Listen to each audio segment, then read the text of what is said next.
Okay, hold on, hit the brakes. So what did we do today? Well,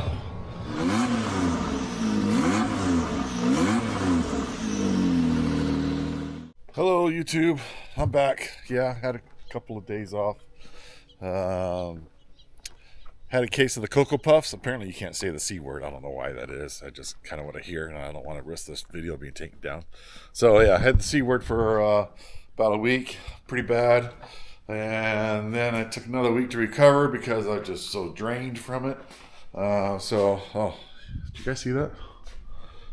Anyway, we are off to do another install video today.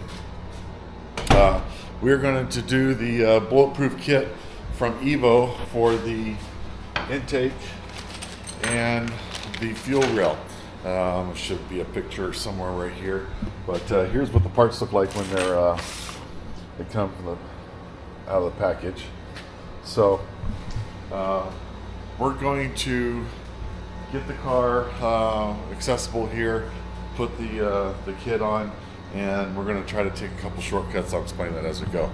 Why do you need the bulletproof kit? So anybody who's had an X3 knows about the plenums. They will pop. I've seen them pop with stock tunes. The Mav R, does it have a better plenum? It probably does, but you know, running the EVO tunes, I think it's like 30 pounds of boost now with the E85. I don't want to risk this thing popping open. Plus it has a plastic fuel rail. We're going to put in the billet fuel rail here. Stronger. Who knows, later on I might get some bigger tunes, but also mainly reduce the fire risk. What's this hanging up? Yeah, future video right there. So anyway, let's get this start set up here, and I'll tell you about the shortcut. Okay, EVO has got some awesome instructions. They did a fantastic job on laying out these instructions, and I've been dreading doing this because I foresee it being a lot of work. Like, you know, removing the intake here, all this stuff right here, the intercooler. This is in my way. I'll be working around the tire rack, moving the overflow coolant bottle, all that stuff. So I've been dreading this. Just because it's a longer project than I anticipated. But going through the instructions again, great instructions. Lays everything out for you. Real good here. But then there's something that I caught. And I was kind of given a heads up on this before from Brandon. Brandon, you know who you are. And I come across this.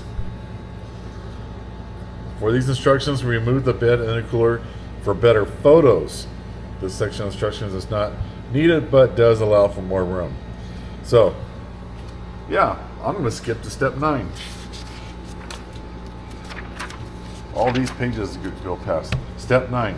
That's where we remove the plastic piece that covers up the hoses there by the intake. So, would this be a better video if I took everything off? Yeah. But do you guys want to take everything off? Probably not. If it can be done without taking everything off, then let's try it. So we'll see how this goes. So what I'm going to do is I am going to remove my wheel. I might remove the top mount of the shock. I don't know, just to get more access into here. And the wheel's coming off, just so I can scoot in closer and get to things. So we're going to see how this goes without removing the intercooler. And hopefully that'll help you guys so you don't dread installing this kit. So let me get a couple of things taken off and we'll go from there. Okay, got it up in the air, got the wheel off. I did not disconnect the shock top and bottom, because even if I did, unless I took the shock completely off, I wouldn't gain much from it. So first thing we're going to do, according to the instructions, is we're going to take this cap off. And it is an 8mm socket, and this is about, you can see where the screw is. It's one single screw that holds that. I'm going to take that off and pull it off there.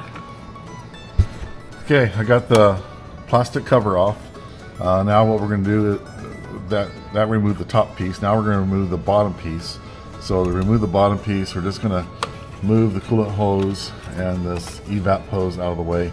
And there's going to be 5 more 8mm screws. 1, 2, 3, 4, 5. And I'll show you in the instructions here on the screen. So I'm going to get those pulled off and we'll pull this out of here. Okay, I got the bottom half off. Now just something to kind of note is these are going in at an angle. So if you're not taking your intercooler off and all that kind of stuff and you're doing this kind of blind or with a mirror like I did, just know that these are coming at an angle. It might help you out when you're fishing in there with the eyeballs on any of your fingers. So you can see it exposed quite a bit of the intake. We've got the fuel rail here now that we can see. I think this is going to be very doable from here without having to take this off. So let's get prepared for the next step. Okay, we are already ready to take the fuel line off right here. But before we do that, we want to make sure the area is very, very clean. Like it says here, spray all ejector ports with brake cleaner and compressed air. So spend some extra time here and get all that hidden sand out.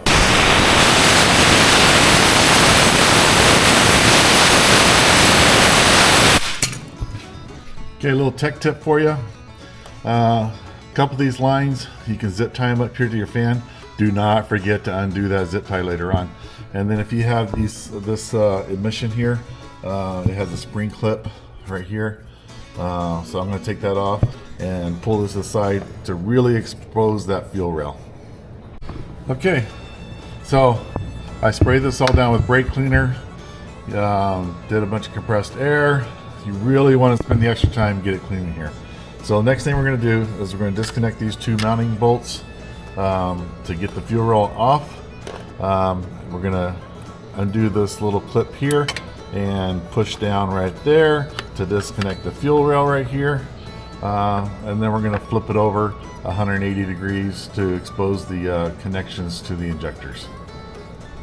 Okay, another quick tip just to hopefully eliminate any problems you may have is this locking blue clip here that goes right here. You just unhook it from each side and then pull down on it. Keep a hand on it because it will drop. And you don't want to go searching on top of the intake plenum and all that kind of stuff looking for it. So keep a handle on this.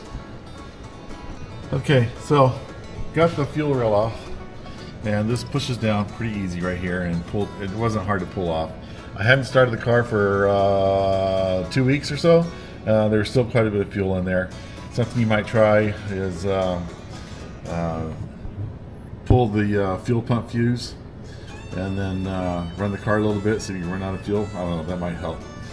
So after I did that, pulled the whole fuel rail up with the injectors and everything, and prop it up here, and we're going to be disconnecting the injectors next. I think what I'm going to do is I'm going to disconnect this hose here and let this come down so this can flop on top of the hose, because I'm kind of fighting it right here. So this hose clamp is going to be, you know, up and down, up and down. So let me undo that and see if that makes it a little easier, because the next thing you have to do is unplug all the injectors. Okay, so I undid the hose and has it on the down here now. So yeah, this is a lot easier to get to everything. So I'm going to pop these off and pull the whole thing out as an assembly. Okay, fuel well's out. These injectors harnesses, there's no need to mark them because they're pretty much, you can only put them back one way. You can see they're in order there, so you're not going to get them out of order. I've got the fuel rail on the bench.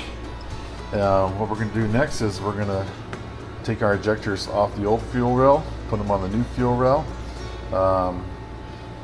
We don't have a return system, so we are going to install this plug on this end, and then we have this nice billet piece for this end. You can see the difference between the plastic one and the billet one. I definitely trust this one more.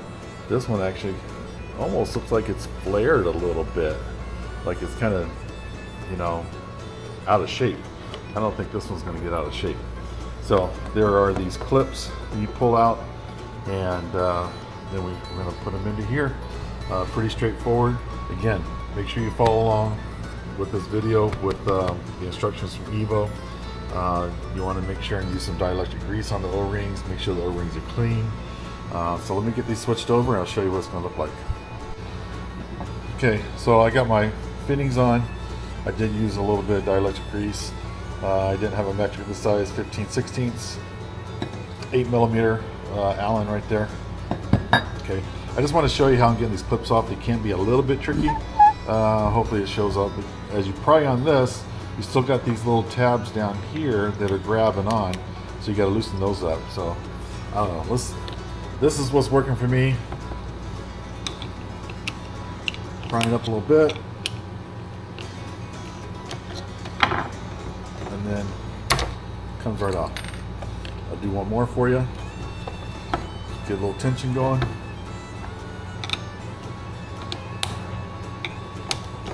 Come right off. Okay, cut all the clips off, just so you can kind of see.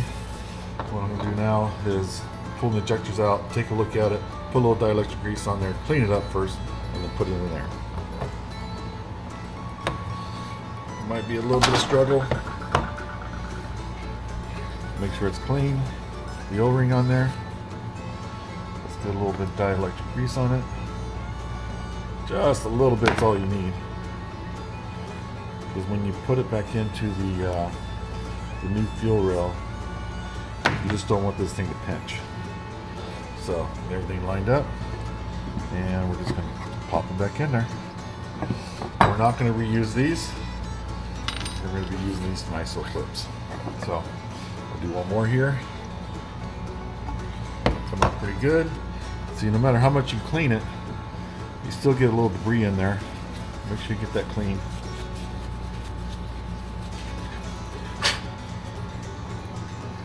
A little bit of dielectric grease. Don't want to rip that O-ring, and we're going to put it in there.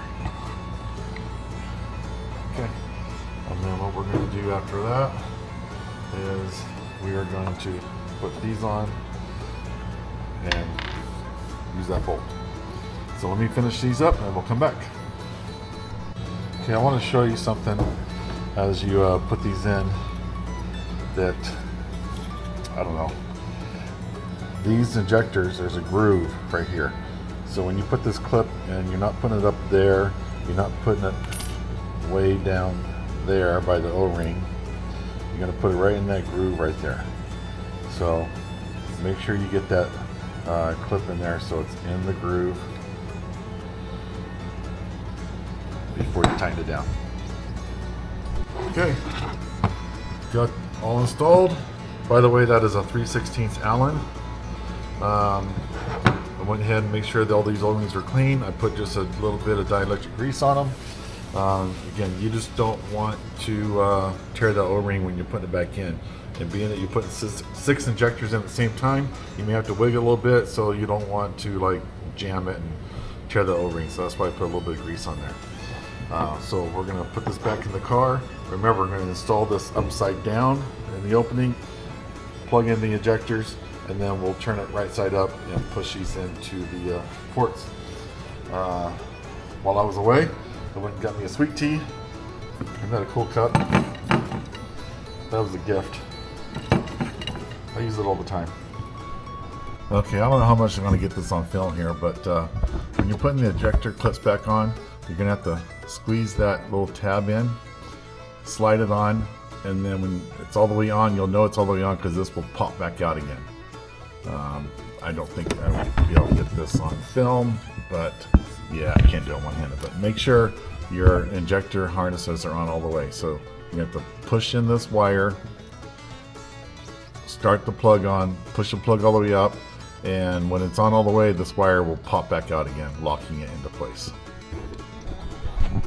Okay, I put these hoses back up here out of my way, and I reconnected the fuel line down here. because you want to do it while it's up in the air, because you've got this safety clip you got to get on, and it's a lot easier to do with this thing up a little bit. So now all I'm going to do is going to rotate it 180 and put it down into those holes for the injectors, and then we're going to remount it. Okay, we've got this installed. We got the mounting bolts in there. When you're flipping this over and diving those 6 injectors in, take your time.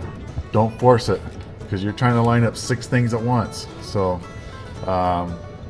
just take your time, go easy with it, and man, this is going to be a lot stronger. I feel a lot more confident, not worried about this thing breaking and having a fuel leak down the road. So next thing we're going to do is we're going to mount our new hose hold downs, because that upper and lower plastic piece that we had before, that's going away. We're going to use these now. So remember, go to your instructions. It shows you where to mount. We're basically going to use 4 of the original 5 mounting points. Just wanted to show you these pieces here. They line up a certain way. So what you want to do is just lay them on their side, and you'll see that they kind of lock in. So you got your larger hose here and your 2 smaller hoses. That'll help you figure out when you're going to do your layout with your hoses on top with these installed. Okay, hold on, hit the brakes. I'm not going to put these hose retentions down yet, because that means I got to reconnect this to the throttle body, and because I took the time to read the instructions, I know that I need to remove the throttle body in order to put the plenum reinforcement clamps on. So I'm going to jump ahead to the plenum reinforcement clamps, and then we'll come back and put these on. But yeah, that's so nice that you just have this all nice and open now. Okay, the hose clamps, like I said, are going to use 4 of the original 5. 1, 2, 3, 4 back here. Sorry for the bad camera work. 4 of the original 5 mounting points, screws from when you used to have that plastic tray in here. The 5th one, this one right here, is going to be for the plenum. So this is the inner piece, and this is going to line up with that center hole right there. So I'm just going to put that on there, and see how it clamps over the fins. See how nice it is, goes over the fins. And then we're going to put so I'm going to put that screw in there, and then I'm going to put the outer one on. Sorry again for the camera work, but this is going to go right over that fin into that groove, and that's going to be our first clamp. So I'm going to put that one in, these 2 Allens, and this piece will be done. Okay, first plenum clamp is installed. So work these both back and forth. These again are 3/16. Working back and forth, back and forth, back and forth as you tighten it up. And then even after you do that, then snug up this mounting bolt right here, and then working back and forth, using about a half a grunt each time. And I just want to show you what it looks like when it's tight. You got just basically touching here, small gap right there, and you kind of feel it cinch over and suck into these fins. So that one's done. Let's go to the next one. Okay, to get this next little tiny piece in, we've got to remove the throttle body. See, that's where I read ahead. So we're going to remove the throttle body, and to do that, just don't fight with yourself. Go ahead and take the boost tube off, 11 mil, and then this hose clamp back here is a 7 mil. That way you can just get this off and have it out of your way, and you're not fighting and cussing and being all pissed off and everything.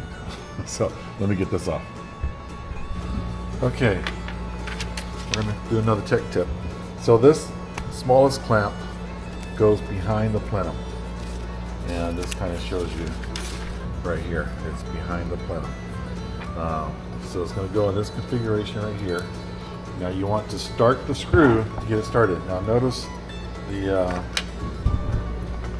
bottom is kind of, the groove is deeper than the top. So what I found is we're going to hook it at the bottom and then slide the top over and squeeze it together and tighten the screw. Once it's in, it'll make sense to you. clamp is in. It's hard to see, I apologize, but it's going to be right here. Here's the clamp. Hook it at the bottom first. Hook it at the bottom first, and then lay the top over and then tighten it down.